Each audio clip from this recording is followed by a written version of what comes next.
Halos ubusin na Sofia ang maghapon sa pamamasyal kasama si Andre. They talked for hours. She enjoyed his company and found him interesting. She trusted him quickly, something she had never done before. She was always aloof at madaling makahalabilo lalo na sa mga kalalakihan. Alam mo, you're so lucky na dito ka pinanganak sa island na to. I would love to stay here forever.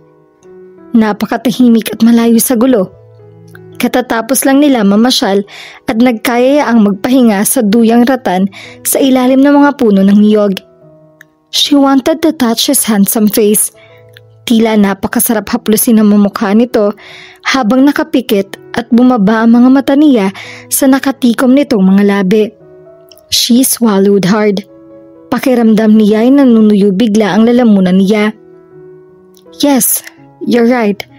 Kaya nga dito ko pa rin napili na makapagtrabaho kahit may offer ako sa malayo. At lalo kong gustong magpasalamat ngayon that I'm staying here. Nagulat siya nang biglang bumukas ang mga talukap ng mga mata nito. Tumingin ito sa mga mata niya na tila alam nitong kanina pa niya itong pinagmamasdan. I suddenly miss home. Iniiwas niya mga mata sa nanunuksong tingin nito. My mom and I lived near the beach. I even spent my summer vacations working at a burger house nearby. It was both fun and satisfying. Nasaan na ang mami mo? My mom died more than 3 years ago. Car accident. Umiwas siya ng tingin dito. Ngayon lang nangyaring nagtiwala siya magbukas ng kwento sa isang tao bago lang niyang kakilala. He asked an innocent question. Kaya hindi niya kailangang mailang. I'm sorry. That's okay. Medyo matagal na naman yon. What about your family? You mentioned that your family lived here, right? She smiled. Yup, an hour or so siguro ang biyahe mula rito. Isang government employee ang father ko, while my mother is a retired public school teacher. 4 kami magkakapatid at pangalawa ako. It must be nice to have a big family. May pananaghili na sabi niya.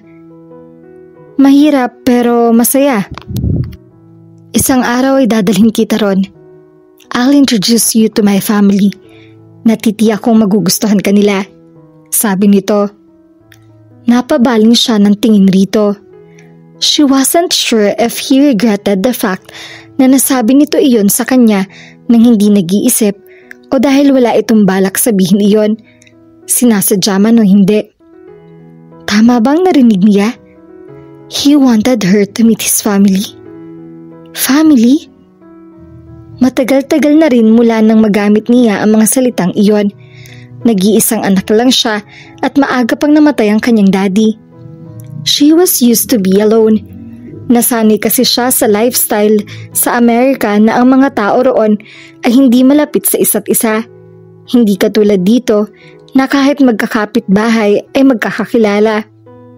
Maybe that was why she loved staying in this country.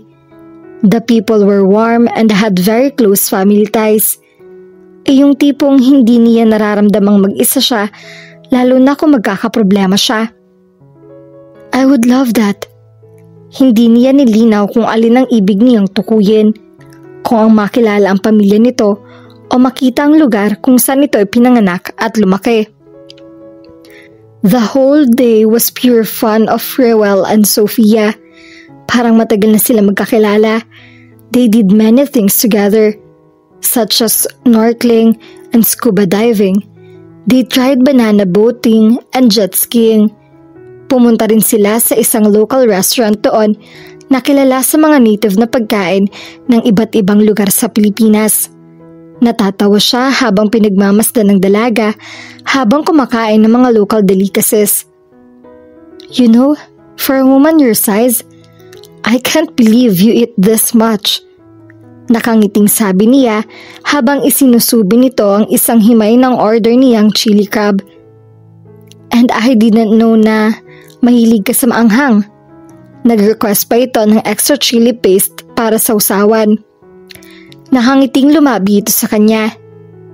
Well, you haven't seen me really eat. Wala sa vocabulary ko ang salitang diet. She licked her lip with gusto. Nabahiran kasi yon ng kaunting sarsa. That's nice to hear, because I intend to fill your stomach with a lot of good food na alam kong mahihirapan kang tanggihan. Really? Wow, I can't wait. Just get ready with your medicine. Her laugh sounded like lovely music to his ears. Nah, just bring it on, baby. She beamed and wrinkled her nose. Malapit nang lumubog ang araw nang magpasya sina Sofia at Andre na umupo sa dalampasigan at magpahinga. Noon lang napansin ni Sofia na masakit na ang mga paa niya sa maghapong pamamasyal nila ng binata. Nag-enjoy siya ng husto kasama ang lalaki dahil bukod sa magagandang view na napupuntahan nila ay masarap din itong makausap. Napakaganda talaga ng araw sa ganitong oras. She sighed dreamily habang nakatanaw sa papalubog na araw sa likuran ng mga bundok. Yes, what a nice view. Nang mapatingin siya rito ay mataman siya nitong tiningnan at pakiramdam niya na hindi na araw ang ibig sabihin nito. Their eyes met locked. Bumaba ang mga mata nito sa mga labi niya. She could see in his eyes that he wanted to kiss her. She was even surprised to find herself anticipating it. Hindi niya maintindihan ang panghihinayang na nararamdaman nang umiwas ito ng tingin. They had dinner early dahil gutom na sila maghapong paglilibot. Pagkatapos kumain ay nagkayayaan silang maglakad-lakad sa baybayin ng dagat at pagmasdan ng ilang turistang naliligo sa beach. Tahimik sila naglalakad na tila ang makasama lang ang isa't isa ay sapat na. Maya-maya ay ilang grupo ng mga tao ang namataan nilang nagkukumpulan sa ibayo. Tila may pinag-uusosyohan ng mga ito. 2 babae na galing sa kumpulan ang naririnig nila nagkwekwentuhan. Kawawa naman yung mama no, sabi ng isa. Oo nga, muntik nang mapuruhan ng lasing na pulis. Abusadong pulis na yun, porke may baril at tsapa matapang na. Naiiling na segunda ng isa. Miss, ano nangyari? Tanong ng isang babae na kaisosyo rin. Nako, parehong nakainom yata at nagkapikunan. Ayun, nagrambol. Kawawa nga lang yung isa. Hindi makapaglag nung tututukan na ng baril ng isang pulis. Ganun ba? Katakot naman pala mga yon uminom. Anitong nakatingin pa rin sa grupo ngayon ay hinala ng ilang tila pulis na rumisponde sa mga nagkagulo. Ruel, let's go, please. Yaya niya sa binata sa mahihintakutang tinig. Nang mag-alangan nito ay hinilan niya ang kamay nito at halos kalad ka rin nito palayo sa lugar na iyon. Hey, wait, what's the hurry? Nagtatakang tanong ng binata. Nothing. I just don't want to see guns and commotion. I don't like people with guns, especially men in uniforms. What? Why? I just don't like seeing guns. Nag-iwas siya ng tingin dito. I hate people who use them in order to be powerful. Ayoko sa mga uniformadong tao na inaabuso ang kanilang kapangyarihan. Dahil natahimik siya at nawala sa mood, ay hindi na ganoong nagtanong pa ang binata na lihim na ipinagpapasalamat niya. Ilang sandali pa ay iniba na nito ang usapan upang marahil bumalik ang mood niya. I can't believe na naisahan mo ako, Ruel. Hindi makapaniwalang bulalas ni Art. Nadatnan niya ito sa labas ng cottage na tinutuluyan niya matapos niyang ihatid sa Sofia sa cottage nito. Hey, what's your language? Hindi kita inasahan. Gusto niyang matawa sa ekspresyon ng mukha nito. Taksil. Pinsan, nakalimutan mo na ba ang laging sabi ni Kuya Kim? Weather lang talaga yan. Summer ngayon, pero malay mo, swertehin ka sa tag-ulan. Nang iinis na sabi niya. Kunwari ka pa nung una na ayaw mong makipagkilala. Tapos nalingat lang ako. Malalaman ko na lang kayo na. Hindi pa kami. Hindi pa? So you do intend to pursue her? I think so. Seriously? He asked incredulously, then started him blankly.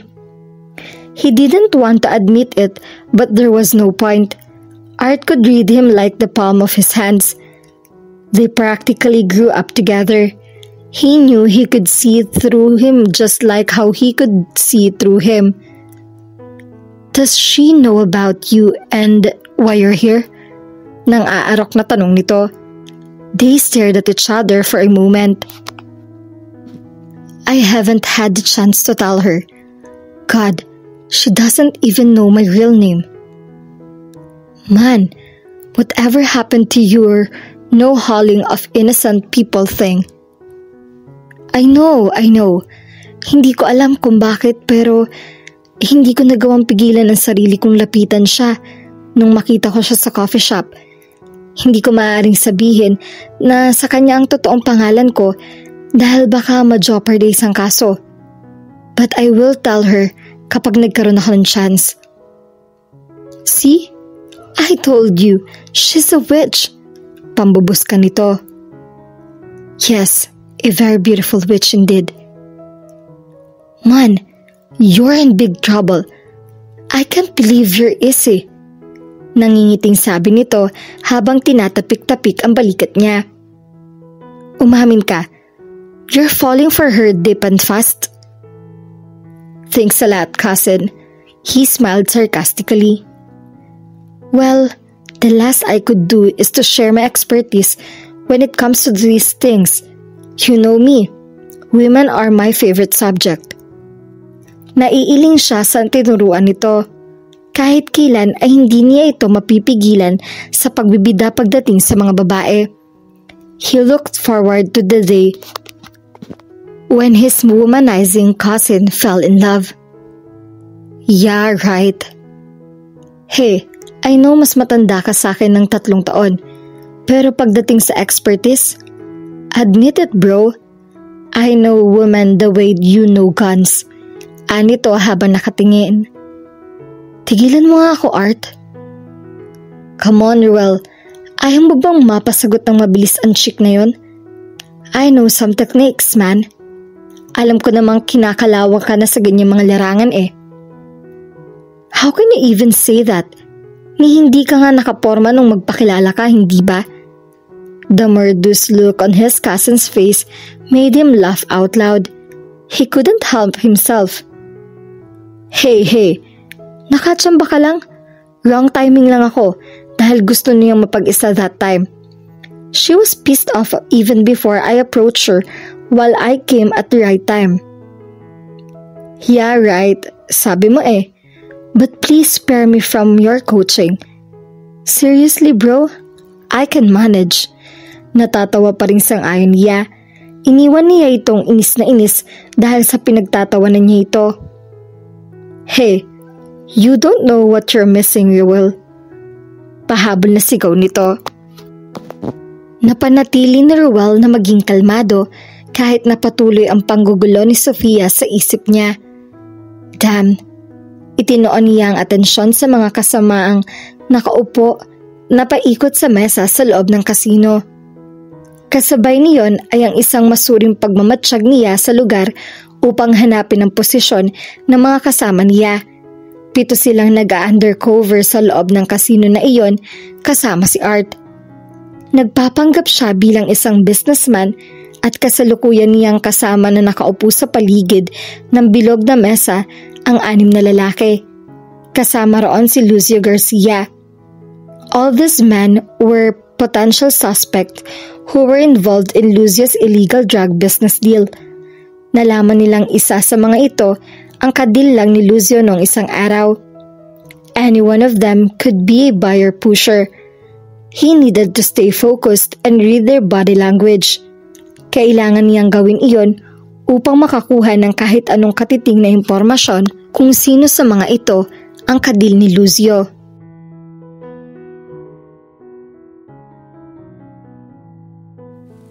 At dito na po nagtatapos ang ating kwento. Sabay-sabay po nating abangan ang susunod na kabanata. Maraming salamat po. God bless and stay safe.